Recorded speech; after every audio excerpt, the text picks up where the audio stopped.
1장 1절부터 9절까지 말씀 보겠습니다.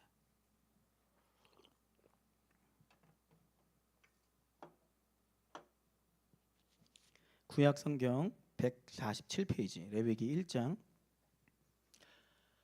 1절부터 9절까지 말씀입니다. 자, 화면을 보고 같이 한 목소리로 읽겠습니다. 시작.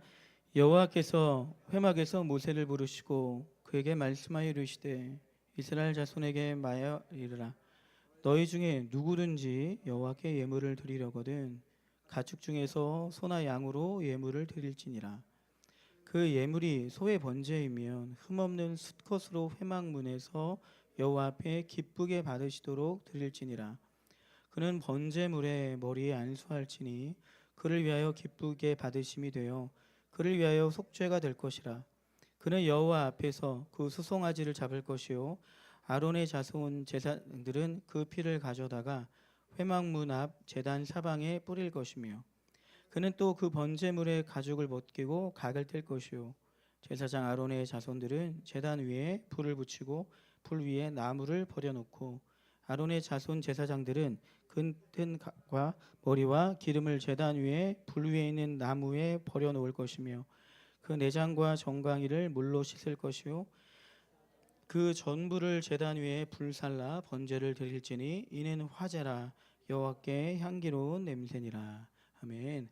본문을 중심으로 제사를 통해 발견된 십자가의 의미라는 제목으로 하나님 말씀 증거하도록 하겠습니다. 오늘은 아마 많은 분들이 이제 들어보지 못하셨을 것 같은데 제사의 과정이 총 6가지 과정이 필요하거든요. 그걸 설명해 드릴게요. 그리고 그 과정이 의미하는 바를 설명해 드리겠습니다. 제사의 종류는 크게 5가지입니다. 번제, 소제, 화목제, 속죄제, 속건제 5가지 제사가 있는데 가장 먼저 시작된 제사가 번제예요. 그래서 번제를 중심으로 설명을 드릴 거예요. 그래서 번제가 기본적인 제사이기 때문에 이걸 이해하면 나머지 제사들 이해할 수가 있고 이어서 그 제사의 그 종류별로 갖고 있는 의미도 짧게 이제 오늘 말고 이제 이어서 말씀을 증거하고자 합니다. 구약의 이스라엘 민족이 제사하기를 포기하면 3가지를 할 수가 없었어요. 나는 오늘부터 제사 안 할 거야 하면 3가지를 포기해야 되는데 첫 번째는 하나님의 이름을 부를 수가 없었습니다.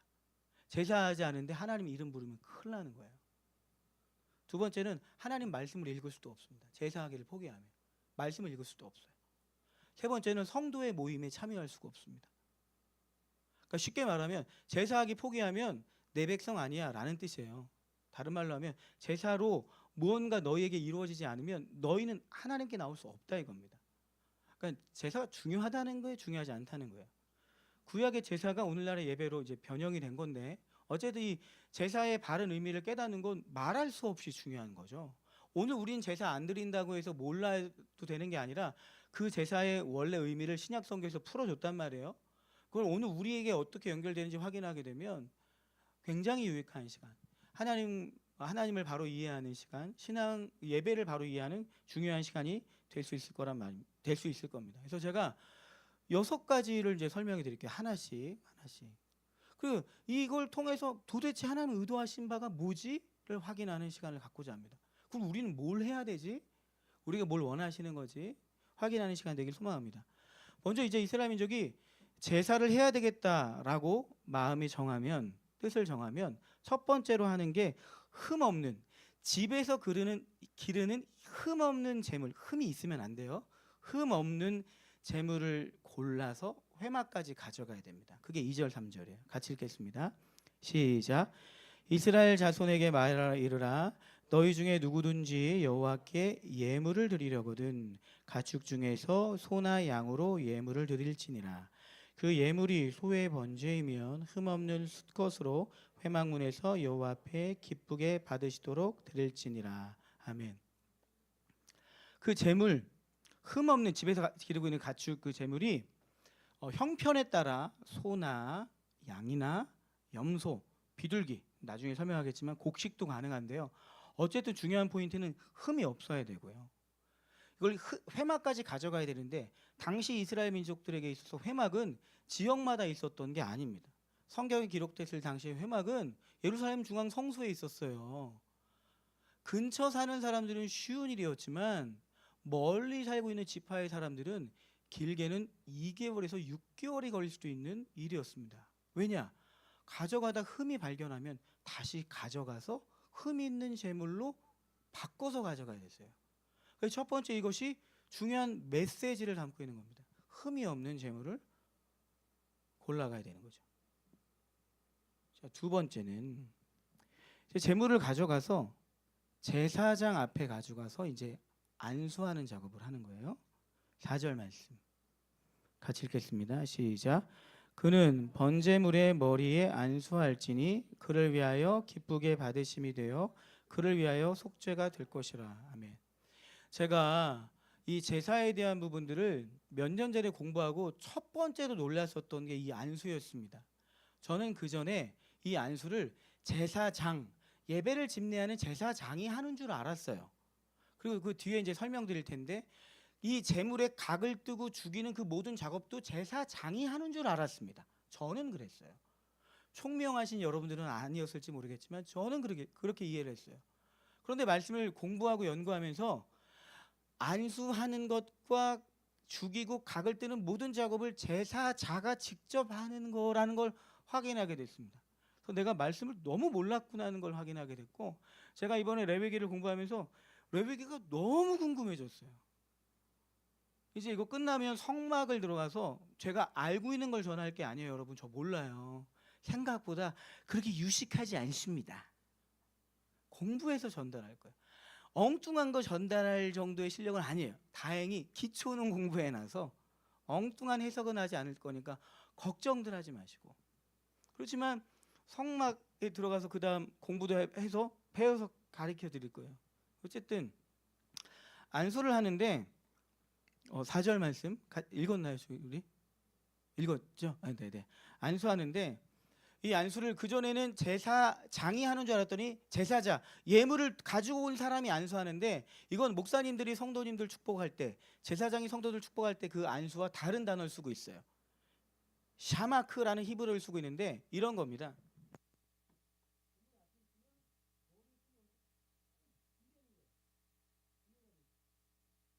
우리 목사님 기도해 주실 때 머리에 가볍게 손 얹고서 이렇게 기도해 주시는 그런 게 아니라 제물 위에다 두 손을 얹고서 꼭 기대서 누르는 거예요. 이게 두 번째 작업입니다. 죽이기 전에 이 작업부터 하는 거예요. 왜 이 작업을 하는지 이따가 설명드리기로 하고요. 그 다음에 이제 제물을 잡는 겁니다. 소나 양이나 염소, 비둘기. 근데 이제 일단 여기서는 소나 양을 기준으로 해서 제물 잡는 걸 설명드릴 거예요. 5절 말씀 같이 읽겠습니다. 시작. 그는 여호와 앞에서 그 수송아지를 잡을 것이요 아론의 자손 제사장들은 그 피를 가져다가 회막문 앞 제단 사방에 뿌릴 것이며. 아멘. 헷갈리시면 안 돼요. 6장 이후에는 제사장이 잡는 걸로 나와 있는데 레위기 6장 이후에는 제사장이 본인의 죄를 지었을 때 하는 그 제사에 대한 얘기를 하고 있습니다. 그래서 거기서 제사장이 잡는 거예요. 본인 죄이기 때문에. 여기서 나오는 그는 제사자들이에요. 자기의 죄에 대해서 그 죄의 문제를 갖고 온 그 사람들이 자기가 직접 그 제사를 제물을 잡아야 되는 겁니다.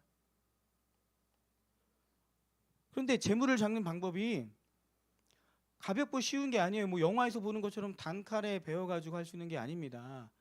전문 도축자가 아니잖아요. 그리고 매일 그 일을 일삼고 있는 제사장도 아니에요. 그냥 일반 예배자가 제사자가 가져가서 안수한 다음에 잡아야 되는데, 소를 기준으로 보자면 안수한 이후에 제사장이 칼을 갖다 준다고 합니다. 아주 날카롭게 잘 벤 칼을 가지고 와요. 그럼 이 소를 죽일 때 세 가지 방법이 있어요. 미간 찌르든가, 동맥을 따든가, 심장을 찔러서 죽이든가. 여러분, 세 가지 방법 아무거나 선택해도 됩니다. 뭘 선택하시겠어요?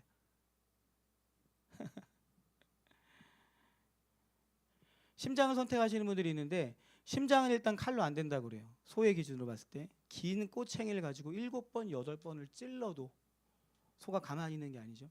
쉬운 작업이 아닙니다. 잘 상상을 하면서 보세요. 그러니까 구약의 제사는 피 비린내와 가축의 신음소리와 비명소리가 진동하는 자리였습니다. 꼬챙이를 가지고 7, 8번을 찔러도 개인신이 죽을까 말까래. 쉽지 않죠. 그럼 미간 같은 경우에는 칼로 잘 안 찔린대요. 급소에서 단번에 내려 찍어야 죽을 수 있는데 한 번에 되는 경우가 거의 없어서 손도끼로 팍 찍는데 한 번에 안 되는 거예요. 이거 뭐 도끼질 해본 분들 계세요? 이거 쉽지 않습니다. 나무 내가 여기다 찍으려고 해서 한다고 여기 돼요? 여기다 갑자기 옆에 망치질만 해도 저기 손을 찌는 경우가 많은데 이거 쉽겠습니까? 하다가 누나를 찍는데 코를 찍고요. 그러니까 짐승의 피가 튀고 살이 튀고 냄새가 나고 비명 소리가 막 있는 거예요. 구약의 제사가 그랬다니까요. 원래 예배가 그런 식이었단 말이에요. 하나님 굉장히 잔인하신 분 같죠? 담겨있는 의미들이 있는 겁니다. 세 번째 동맥, 이게 아마 가장 그래도 수월한 일이겠죠. 근데 동맥도 한 번에 끊어지지 않아서 한 번 잡아서 딱 끊어야 되는데 바로 죽지 않는데요. 소 같은 경우는 비명과 비명을 다 치르고 약 17분에서 25분 정도 걸려서 죽어간다고 합니다. 소에 비해서 양은 염소도 소와 비슷해서 비명 소리 지르고 난리가 나는데 사실 저는 해본 적이 없으니까 제가 이 강의를 공부하고 강의를 들을 때 그 목사님 같은 경우에 그 선교단체에서 1년에 한 번씩 실제로 잡으신대요. 그걸 그 현장으로 하는데 우리 교회도 한번 해볼까요? 여기다 놓고 염소도 소리 지르고 박을 뭐 이렇게 하는데 양은 특이하게 동맥을 따면 그리고 자기 목을 따는 그 사람을 쭉 쳐다본대. 그리고 조용히 죽어간다고 합니다.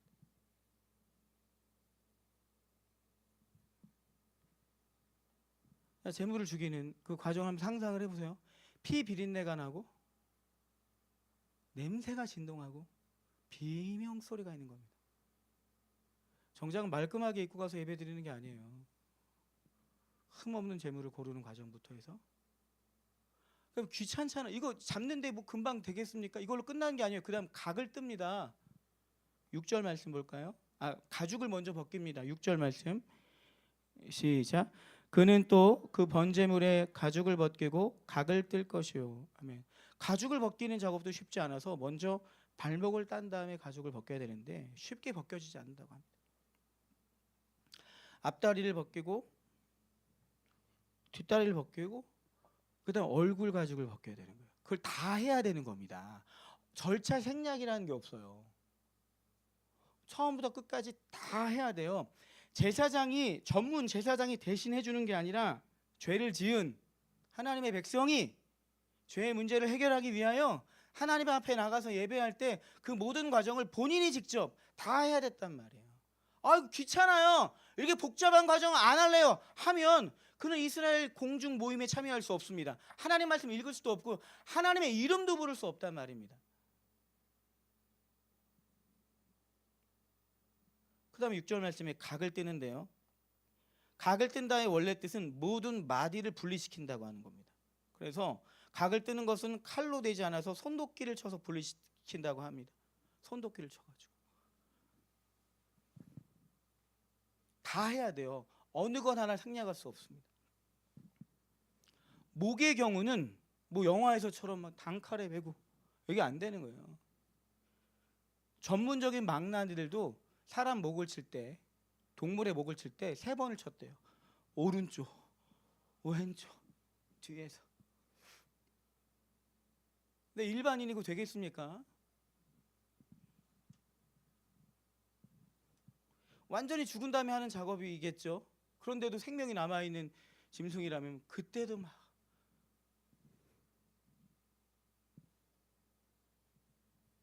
손도끼로 계속 치면 살과 뼈가 척수가 계속 쳤다고 합니다. 소를 기준으로 봤을 때 이 과정이 시간이 얼마나 걸렸을까요? 가져오는 시간을 제외하고 제사만 가지고 보내는 시간이 얼마나 걸렸을까요? 적어도 뭐 2시간 정도는 걸리지 않았을까요? 그 이상이 걸렸을 수도 있습니다. 그리고 마지막 작업은 이제 물로 다 씻어서 제단 위에 올리고 태우는데, 태우는 작업은 제사장이, 피를 뿌리고 태우는 작업은 제사장이 하는 겁니다. 7절부터 9절까지 말씀 같이 읽겠습니다. 시작. 제사장 아론의 자손들은 제단 위에 불을 붙이고 불 위에 나무를 버려놓고, 아론의 자손 제사장들은 그 뜬 각과 머리와 기름을 제단 위에 불 위에 있는 나무에 버려놓을 것이며, 그 내장과 정강이를 물로 씻을 것이요, 제사장은 그 전부를 제단 위에서 불살라 번제를 드릴지니 이는 화제라 여호와께 향기로운 냄새니라. 아멘. 독특한 표현이 나오죠. 지금 이 진행 과정이 낭만적입니까? 여러분 나이세요? 여러분 제사에 대해서 과거에 설명을 듣지 않고 들었을 때 저도 그랬거든요.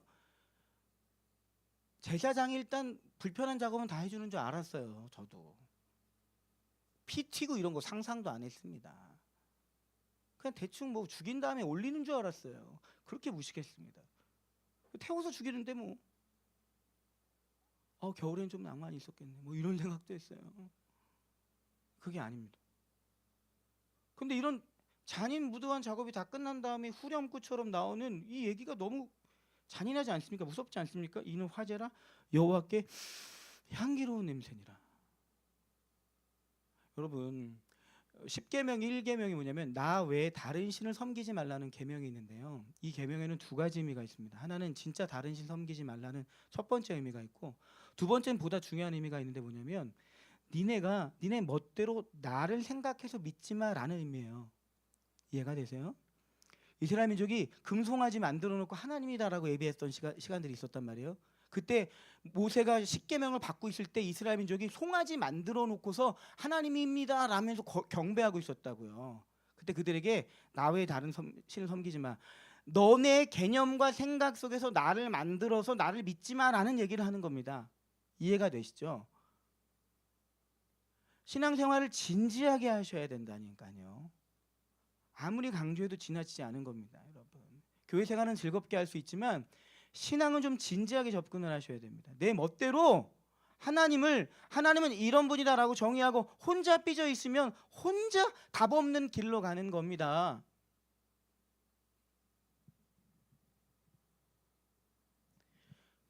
이런 지난한 과정, 지루한 과정, 조금은 더러운 과정, 피 비린내 나는 과정, 성소에서 매일 아침과 저녁으로 이 번제가 진행이 됐어요. 그러니까 계속 곡소리가 나는 겁니다. 냄새가 올라오고. 하나님 뭐 엽기적이신 분인 겁니까? 우리가 믿는 하나님 그렇게 무서운 분이에요? 무엇을 알려주려고 하시는 걸까요? 구약 이스라엘 민족도 마찬가지입니다. 이런 형식과 제도 안에 속해서 그냥 마음이 떠난 상태로 제사에만 임했을 때 하나님이 니네 제물이 역겨워, 니네 찬양 소리가 역겨워, 그쳐라고 얘기하는 겁니다. 하나님은 늘 우리의 중심을 원하세요. 예배는 하나님을 만나는 장소입니다. 여러분들이 은혜를 더 많이 누릴 수 있는 방법 하나 알려드릴까요? 예배 인도자로 서는 겁니다. 왜 예배 인도하는 자리에 서면 더 많은 은혜를 누리는지 아세요? 예배자보다 예배 인도자로 있는 사람이 조금 더 하나님께 집중을 해요. 그 차이예요. 사무엘상 2장에 가보면 불편한 말씀이 나옵니다. 하나님이 어떻게 얘기하시냐면 나를 존중히 여기는 자를 존중히 여기고 나를 경멸히 여기는 자를 내가 경멸하리라 라는 얘기가 나와요. 하나님 인격적인 분이세요. 이 시간 때우고 빨리 끝나고 가야지 라고 하면 하나님 그런 사람들에게 은혜를 안 주시는 경우, 물론 너무 은혜로우셔서 은혜를 주시지만, 저는 여러분들이 귀한 시간을 들여서 이 자리에 와서 하나님의 많은 은혜를 누리고 그 은혜 가운데 예배에 승리하니까 삶에 승리하네? 이런 고백들이 나올 수 있게 되기를 축복합니다. 그러면 마음가짐부터 달리해야 된단 말이에요. 이런 집요한 과정들을, 엽기적인 과정들을 허락하신 하나님에 대해서 생각하셔야 됐던 거예요. 이스라엘 민족이 40년 광야 생활을 해야 됐던 이유는 하나님께서 어쩌면 40년이 필요 없었을지도 모르겠지만 그 시간 허락하신 이유 중에 한 가지는 40년 동안 왜 하나님께서 이 시간들을 허락하시는 거지? 라고 생각하지 않았기 때문일 수도 있단 말이에요. 그게 주된 이유는 아니었을지 몰라도요. 확장해 볼까요? 오늘 난예회 때 목사님 말씀하셨던 것처럼 막히면 더 큰 길들을 위해서 하나님께서 예비하신 부분들이 있다고 말씀하셨잖아요. 길이 막힐 때마다 흥분하고 성내는 거 그만하셔야 된단 말입니다.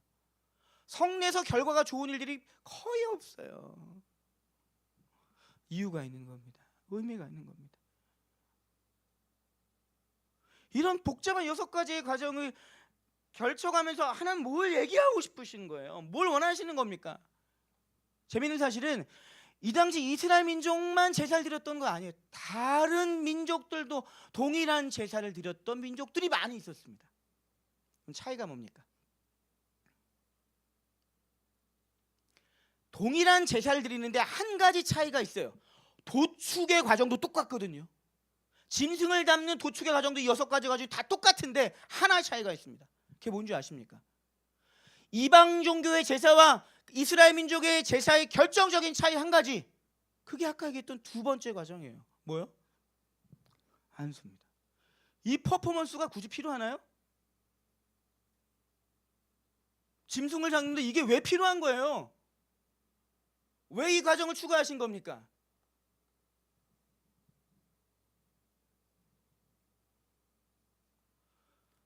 곳곳에 다 의미가 담겨 있는 거예요. 일단 기본적으로 이 피 비린내나는 진동이 있는 이 자리는 뭐가 없었으면 이 제사가 필요 없었던 겁니까? 죄를 짓지 않았으면 이 제사가 필요 없단 말이에요. 첫 번째 중요한 메시지를 시각화해서, 성경이 없던 시대에 시각화해서 보여주시는 겁니다. 죄가 이렇게 무서운 거야. 죄는 가벼운 게 아니야. 나는 첫 번째 메시지가 있는 겁니다. 2번째 중요한 메시지는 뭡니까? 재물이 상처나고 집에 돌아가요? 재물을 묶어놓고 패고 끝냅니까? 아니에요. 잔인하게 죽인다니까요. 각을 떠서 태워서 없애버린다고요. 2번째 중요한 메시지는 뭡니까? 죄에는 하나님의 진노가 있어. 너희가 믿는 하나님은 죄에 대해서는 타협할 수 있는 분이 아니야. 라는 2번째 중요한 메시지가 담겨 있는 겁니다. 죄의 문제가 해결되지 않고 죽으면 그 죄에 대한 진노가 내게 임하는 겁니다. 당신은 사랑받기 위해 태어난 사람이라고요? 원래는 그랬죠. 아담의 타락한 이후엔 달라졌습니다. 죄인으로 태어나서 죄를 짓고 그 죄의 문제가 해결되지 않으면 하나님의 진노 가운데 임하는 것이 인간의 운명이란 말이에요. 엉덩이 토닥거릴 수 있는 문제가 아니란 말입니다. 죄에는 하나님의 진노가 있단 말입니다. 그걸 보여주고 싶은 거예요. 죄를 가볍게 여겨서는 안 돼. 죄에는 거룩한 진노가 있다고.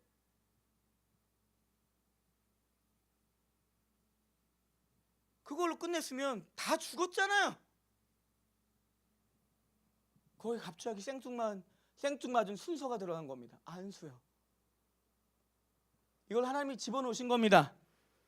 이방 종교의 제사는 그들이 만들어낸 거예요. 자신들이 원하는 바를 이루기 위해서 만들어낸 제사라면 이스라엘의 제사는 하나님께서 제정하신 겁니다. 만드신 거예요. 거기에 안수를 추가하셨습니다. 무슨 의미예요? 왜 재물 머리 위에 손을 얹고 제사자가 꾹 누르는 그 작업을 넣는 겁니까?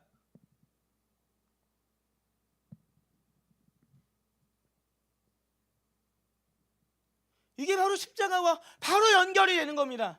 그 순간 하나님께서 이렇게 하기로 작정하셨어요. 어떻게 해요? 제사자의 흠이,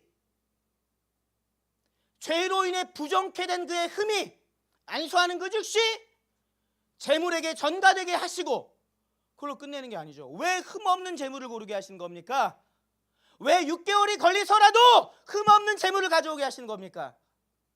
전가하는 순간 나의 죄가 그 재물에게 옮겨진 걸로 끝나는 것이 아니라 재물의 흠 없음이 내게로 전가되게 되는 거예요. 아멘.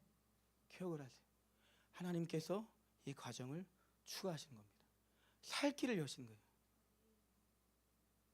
나의 죄가 그에게 전가됐고 그의 의가 내게 전가가 된 겁니다. 내가 죽어야 될 자리를 그가 죽은 거고 내가 받아야 될 형벌을 그가 받은 거예요. 왜요?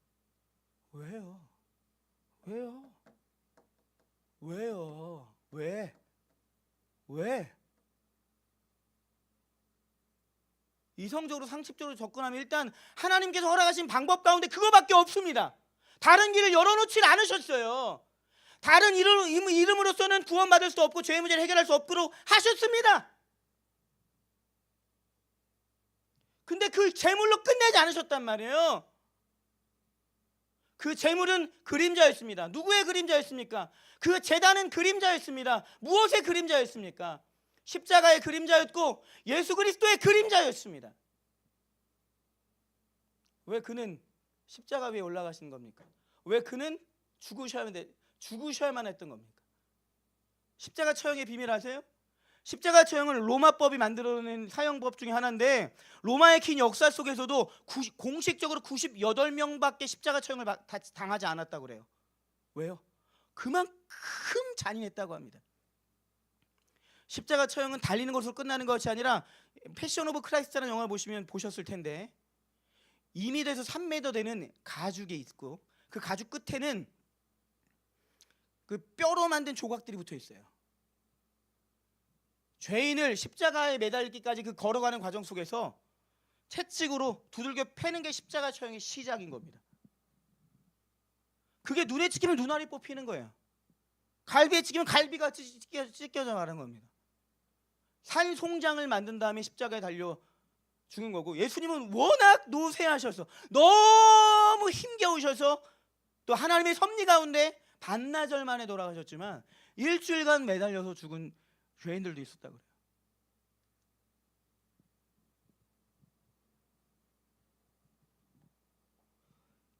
히브리서 10장에 가보면 그 제물이 예수 그리스도였음을 설명해주는 친절을 아마 이 히브리서 기자는 눈물을 흘리면서 썼을 것 같아요. 처음 이 계시를 받았을 때 사도 바울이니까 예수님 만났을 때 그 전까지 제사를 드렸던 그가 예수 그리스도를 만나서 그 제물이 예수 그리스도였어 라는 걸 깨닫는 그 순간에 완전히 무너졌을 거란 말입니다. 완전. 내가 어릴 때부터 정결하게 드렸던 그 수많은 피에 비린내났던 그 제물들 그게 예수 그리스도의 그림자였어? 그가 내 대신 그 십자가가 제단이었단 말이야? 완전히 무너지는 거죠. 그리고 자신을 둘러쓰러 나는 노예입니다. 나는 노예입니다. 내가 이분을 위해 살아갈 노예입니다. 나 따위가 내가 하나님 나라 위해서 선봉에 서서 주의 나라 위해서 대단한 인물인 줄 알았는데 예수의 뒷목을 잡고 뒷발꿈치를 잡고 있었던 더러운 죄인이었던 나를 용서하시고 당신의 종으로 당신의 사람으로 불러주신 당신을 위해서 나는 노예로 살겠습니다. 맞아 죽어도 좋습니다. 집이 없어도 좋습니다. 명예와 모든 걸 다 잃어도 괜찮습니다. 내가 예수의 생명을 전하는 일에 무지한 그들의 지성을 깨우고 영혼을 깨우는 일에 나의 인생을 드리겠습니다. 할 수밖에 없었던 거죠. 그게 성경에 빛이 들어와 예수 그리스도를 발견했기 때문입니다. 히브리서 10장 10절부터 14절까지 말씀 같이 읽겠습니다. 시작. 이 뜻을 따라 예수 그리스도의 몸을 단번에 들이심으로 말미암아 우리가 거룩함을 얻었노라. 제사장마다 매일 서서 섬기며 자주 같은 제사를 드리되 이 제사는 언제나 죄를 없게 하지 못하였거니와 오직 그리스도는 죄를 위하여 한 영원한 제사를 드리시고 하나님 우편에 앉으사 만수를 자기 발등상이 되게 하실 때까지 기다리시나니 그가 거룩하게 된 자들을 한 번의 제사로 영원히 온전하게 하셨느니라. 그 제물이 상징하는 바는 예수 그리스도예요. 예수님이 하나님의 아들이시며 하나님 자신이 그 제단 위에 올라가신 겁니다. 내 죄의 문제를 해결하기 위해서 말이에요. 왜요? 이게 상식적이지가 않습니다. 비논리적이에요.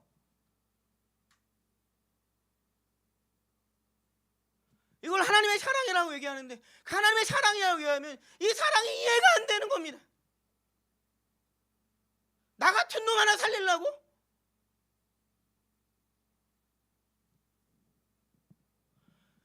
예수 그리스도는 한 번의 죽으심으로 죄의 문제를 해결하셨고 우리가 그 예수 그리스도를 믿으면 그의 의가 내가 전가가 되어서 하나님 자녀가 됩니다. 그러나 이스라엘 민족이 한 번의 번제로 하나님 백성으로 인정받지만 그 이후에 죄를 질 때마다 속죄 제사를 반복적으로 드렸던 것처럼 우리 역시 예수를 믿은 이후에 또 범죄하게 되면 그 죄로 인해서 막힌 문제들을 위해서 다시 한번 영적인 제사가 드려져야 되는데 그럼 마치 예수님이 다시 제단 위에 올라가서 다시 나 같은 놈 죄를 또 져서 주의 영광을 가린 나 같은 놈을 위해서 다시 한번 올라가서 다시 죽는 것 같은 모습이란 말이에요. 또 죽으신다는 의미가 아니라.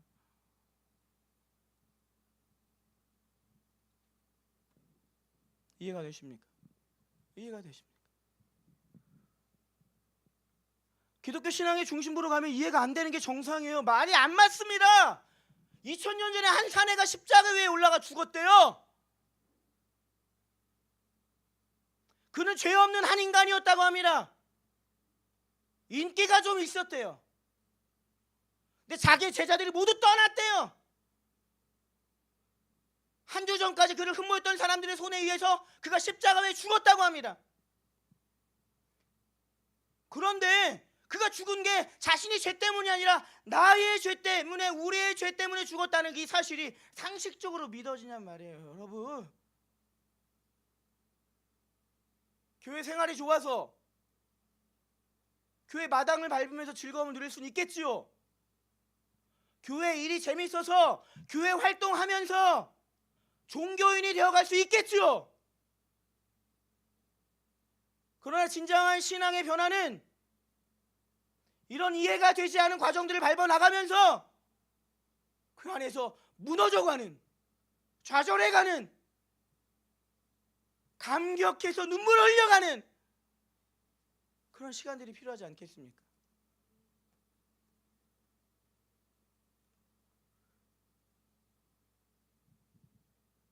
이 자리에 앉아 우리 모두가 다시 한번 십자가 앞에서 우리의 영혼과 시간, 우리의 삶을 점검하고 되돌아보는 시간 되기를 주님의 이름으로 축복합니다.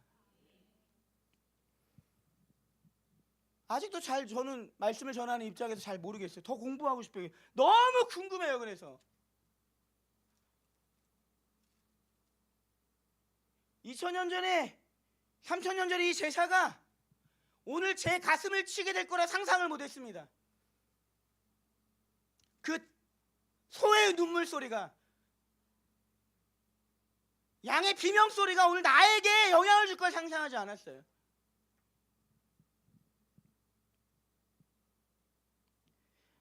마지막에 성경 한 구절만 보겠습니다. 요한일서 1장 9절 같이 읽겠습니다.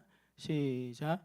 만일 우리가 우리의 죄를 자백하면 그는 미쁘시고 의로우사 우리 죄를 사하시며 우리를 모든 불의에서 깨끗하게 하실 것이요. 아멘. 레위기를 깊이 있게 연구한 한 목사님이 레위기를 이렇게 설명하고 있더라고요. 레위기를 통해 지속적인 관계를 맺기 위한 방법을 알려주고 계신다. 자기 백성과의 친교를 나누길 원하시는 하나님의 바람이 담겨 있다. 레위기 어떻게 무시무시한 느낌이 드는데 오히려 이분은 자기 백성과의 친교를 나누길 원하시는 하나님의 바람이 담겨 있다. 딱딱한 규정의 책이 아니라 따뜻한 관계의 책이다. 그의 백성들과 우정의 수단으로서 동시에 용서와 우정 회복의 수단으로서 제사를 주시고 백성 가운데 계시며 교제를 이어가길 원하신다. 잔인해 보이는 제사의 과정은 목표하는 바가 뭐예요? 죄 없는 상태를 만들기 위함입니까? 정결해진 상태를 만들기 위함이 아니라고 지난번 말씀드렸잖아요.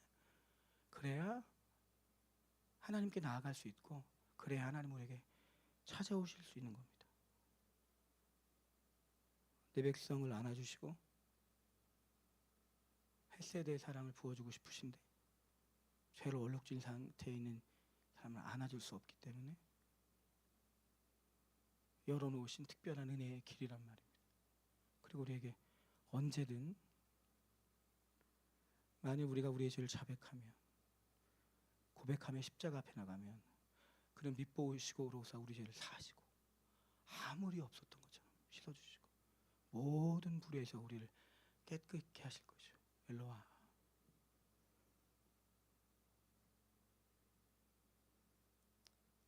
용서의 은혜를 체험하지 않고 기독교 신앙을 바로 이해하는 게 쉽지가 않습니다.